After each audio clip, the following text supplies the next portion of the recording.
If your tomato plants look healthy, covered with green leaves and full of flowers, but those flowers keep dropping before a single tomato forms, you may be dealing with a problem that has nothing to do with your soil or your fertilizer. Many gardeners see this happen during the hottest weeks of summer and assume their plants need more water, more nutrients, or a stronger boost. But the real issue is often happening inside the flower itself. When temperatures climb too high, tomato plants can struggle to complete the process that turns a flower into fruit. The plant may look perfectly fine on the outside, while quietly losing its ability to set tomatoes. And what's surprising is that some common fixes gardeners try can actually miss the real problem. There's one simple kitchen item that some experienced gardeners use as part of a healthier summer plant care routine. Not as a miracle cure, but as a way to support the soil around stressed tomato plants. Have your tomato flowers started falling off this summer, or are they still holding strong?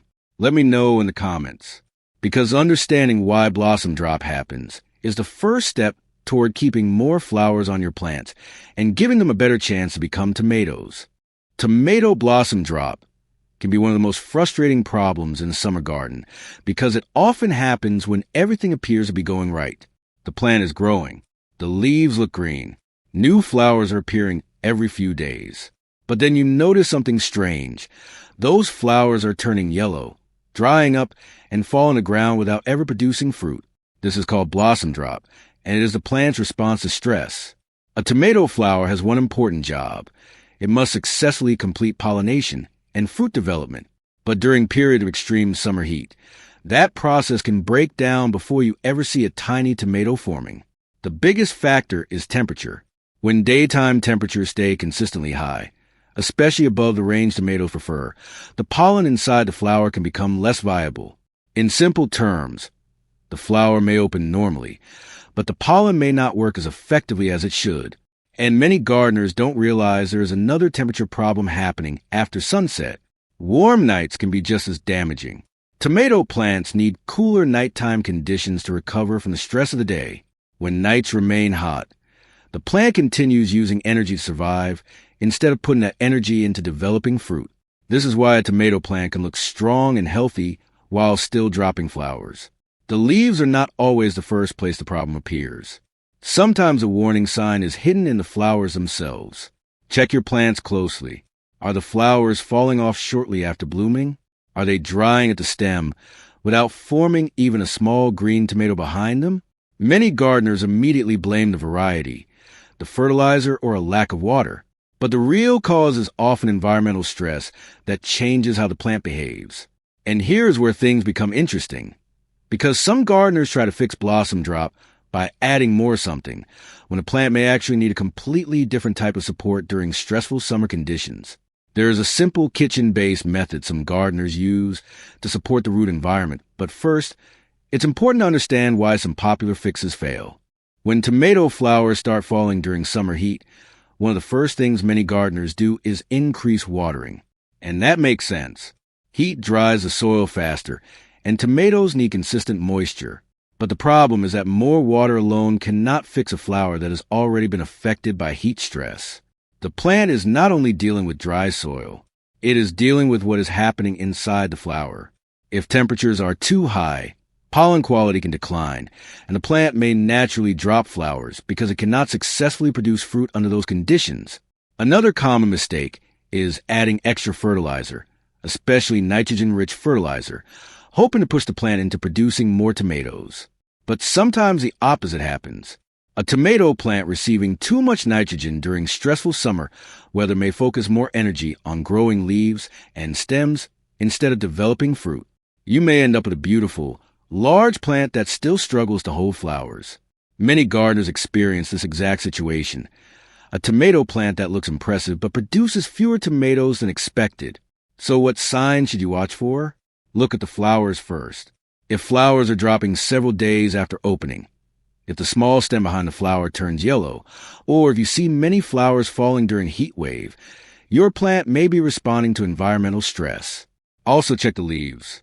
Wilting during the hottest part of the day, slow growth, or sudden changes after a heat spell can all indicate that the plant is under pressure. Now, this is where soil health becomes an interesting part of the conversation. Some gardeners use a simple kitchen leftover to support the living environment around their tomato roots during stressful growing periods. That kitchen item is rice water. Rice water is not a magic solution, and it does not directly lower temperatures or reverse heat damage to tomato flowers.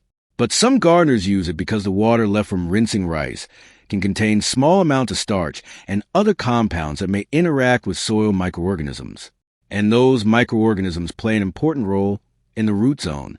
A healthier root environment can help plant handle everyday stress more effectively as part of a complete gardening system. The key is understanding what rice water can realistically do and what it cannot do, because the real benefit is not about forcing a tomato plant to produce fruit overnight. It is about supporting the foundation underneath the plant when summer conditions become challenging. So why do some gardeners save rice water for their plants? The answer starts beneath the surface. Healthy soil is not just dirt holding a plant in place. It is a living environment filled with bacteria, fungi, organic matter, and tiny organisms that interact with plant roots. When rice is rinsed in water, some of the starch from the outer surface of the grains can enter that water. This creates a mild organic input that some gardeners use around their plants to encourage microbial activity in the soil. Think of it less like feeding the tomato plant directly and more like supporting the environment where the roots are growing.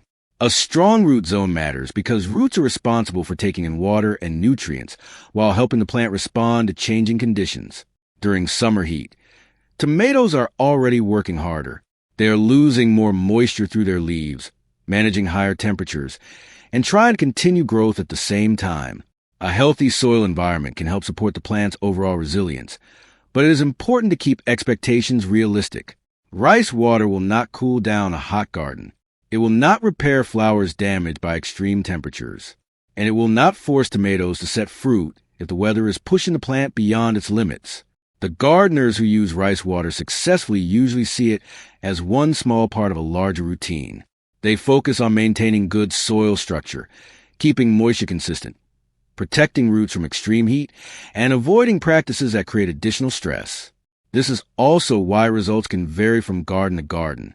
A tomato plant growing in healthy soil with good organic matter may respond differently than a plant growing in compacted, exhausted soil. The interesting part is that many gardeners focus only on what they see above ground, the leaves, flowers, and fruit.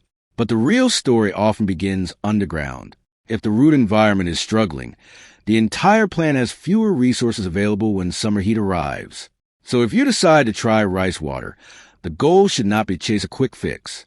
The goal is to gently support the soil system and create better conditions for the plant. But there's a right way and a wrong way to use it. Many gardeners make a few simple mistakes when preparing and applying rice water, and those mistakes can reduce the benefit they are hoping to get. Preparing rice water for the garden is usually very simple, but the way you use it matters. Many gardeners start with plain rice rinsing water. They wash uncooked rice with clean water, collect that cloudy liquid, and use it around plants rather than throwing it away. The goal is not to create a powerful fertilizer. Rice water does not contain the complete balance of nutrients that tomatoes need for heavy production. It is better viewed as a mild soil-supporting addition.